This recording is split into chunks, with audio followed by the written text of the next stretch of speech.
Paul définit l'amour dans 1 Corinthiens 13, 7, 8. Il excuse tout, il croit tout, il espère tout, il supporte tout. L'amour ne périt jamais.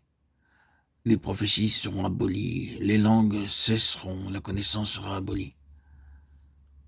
Nous avons connu l'amour en ce qu'il a donné sa vie pour nous. Nous aussi, nous devons donner notre vie pour les frères. 1 Jean 3, 16. Ceci vient par l'expérience, cela ne viendra pas facilement. Nous devons prier. Lorsque nous sentons nos cœurs s'endurcir, nous devons prier. Seigneur, rends mon cœur tendre. Oh Seigneur, attendris mon cœur, adoucis mon cœur. C'est ma prière quotidienne, Seigneur, garde mon cœur tendre. Nous parlons tant que notre cœur s'endurcit. Nous disons tant de choses blessantes sans aucune considération pour le sentiment des autres. C'est uniquement par la prière que nos cœurs demeurent tendres, affectueux et bons. Ce don de Dieu est possible. La parole de Dieu l'affirme. Le Seigneur Jésus-Christ nous a tant aimés que nous devons aussi aimer comme il l'a fait. C'est ainsi que mon Père Céleste vous traitera si chacun de vous ne pardonne à son frère de tout son cœur. Matthieu 18, 35. Nous devons pardonner. Alors Pierre s'approcha de lui et dit, « Seigneur, combien de fois pardonnerai-je à mon frère lorsque il péchera contre moi? Sera-ce jusqu'à 7 fois ?» Jésus lui dit, « Je ne te dis pas jusqu'à 7 fois, mais jusqu'à 70 fois 7 fois. » Matthieu 18, 21, 22. 490 fois.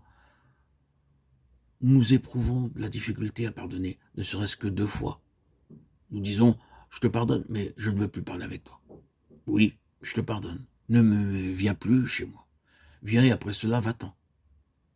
Oh, être bon, affectueux et gentil. L'amour sait comment pardonner. S'il nous a pardonné, pourquoi ne nous pardonnerions-nous pas les uns les autres? C'est pourquoi aimer et pardonner les autres est la première expérience fondamentale. Lorsque nous devenons un vainqueur, car nous ne pouvons pas vaincre simplement par de longues prières et par des jeûnes. Le Seigneur déclare dans Apocalypse 2, 5, « Mes bien-aimés, ne trouvez-vous pas étrange d'être dans la fournaise de l'épreuve, comme s'il vous arrivait quelque chose d'extraordinaire?